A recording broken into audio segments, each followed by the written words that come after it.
한 달 전 6월 21일 대한민국의 우주로켓 누리호가 성공적으로 발사되었는데요. 이로써 한국은 세계 11번째의 차력 우주로켓 발사국이 되었으며 1톤 이상의 실용 위성을 궤도에 안착시킬 수 있는 7개국 반열에 올랐습니다.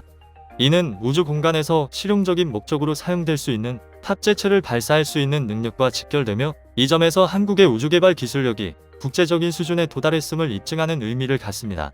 이 소식에 대해 한국과 중국의 네티즌 반응을 소개해드리겠습니다. 다소 불편할 수 있는 댓글은 정화하여 안내해드린 점 참고 부탁드립니다. 먼저 우리 한국 네티즌들의 반응입니다. 너무 고생하셨고 축하드립니다. 대한민국 만세. 말이 세계 7번째이지 순수 자국 기술력으로 성공한 국가는 미국, 러시아, 유럽연합체에 이어 우리 대한민국이다. 중국은 러시아 로켓 기술을 이전받아 개발한 거다. 정말 대한민국은 많은 가능성을 가지고 있는 나라입니다. 멋집니다. 맨날 정치권 싸우는 뉴스만 보다가 누리호 성공 보니 가슴이 후련하다. 정치 빼고는 모든 것을 잘하는 나라. 반면에 이 소식에 대해 중국 네티즌들은 어떤 반응을 보였을까요? 드디어 북한 수준 동점. 한국은 달 착륙을 상상하기 시작한. 핵심은 이 로켓이 작다는 겁니다. 대한민국 놀랍습니다. 곧 북한을 따라잡겠네요. 로켓이 아주 예쁘다. 공업 설계가 우리보다 훨씬 낫다. 또한 이 소식을 접한 중국의 한 매체는 한국이 자체 개발한 발사체를 성공적으로 발사했다. 칭찬받을 만하다고 전하는 반면 중국의 관영 매체 환구시보는 누리호는 종합적으로 볼 때 중국이 70년대 개발한 창정이 5에도 미치지 못한다고 조롱했습니다.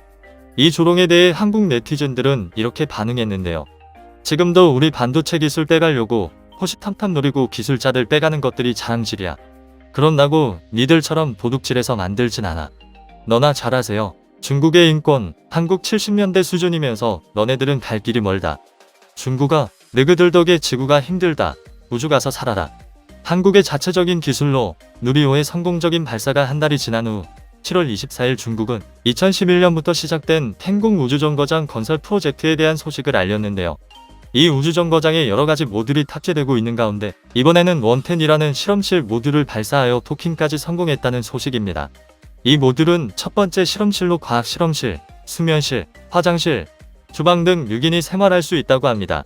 더불어 올해 2022년 10월에는 멍텐이라는 두 번째 실험실 모듈을 발사할 것이며 발사가 성공이 되면 T자형 우주정거장의 구조가 완성된다고 합니다. 그런데 발사 후 일주일이 되는 시점에 문제가 발생했습니다. 실험실 모듈의 텐궁은 도착에는 성공했습니다. 문제는 이 모듈과 함께했던 로켓의 1단 본체 창정 오비는 발사 과정에서 지구 궤도 진입 전 분리되어 안전한 곳에 추락시키지 못하고 현재 지구 궤도를 떠돌고 있다고 합니다. 보통 어느 정도 시간이 지난 후 대기권에 재진입 후 고열로 모두 연소가 되겠지만 창정 오비처럼 9.9톤에 달하는 큰 로켓의 본체는 모두 연소되지 못하고 결국 지구 어딘가로 추락하게 되는데 다행히도 한국 시간으로 31일 새벽 인도양 상공으로 진입해 필리핀 바다로 추락했다고 합니다. 이렇게 잠시도 안심할 수 없게 만드는 중국에 대해 한국 네티즌들은 어떤 반응을 보였을까요? 너희들은 진짜 세계적으로 민폐국이다. 얘네들을 뭘 해도 시끄럽네. 조용히 하는 게 없냐. 상하이에 떨어져라. 어떻게 하는 것마다 이러냐. 이쯤 되면 일부러 개꼬장 아닌가 싶다. 미국에 떨어져서 이참에 미국한테 먼지나게 털려봐야 한다. 이렇게 양국의 다양한 반응을 보셨는데요.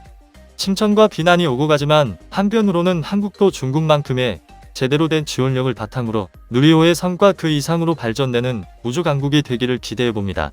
오늘 이슈는 여기까지입니다. 도움이 되셨다면 구독과 좋아요 부탁드립니다.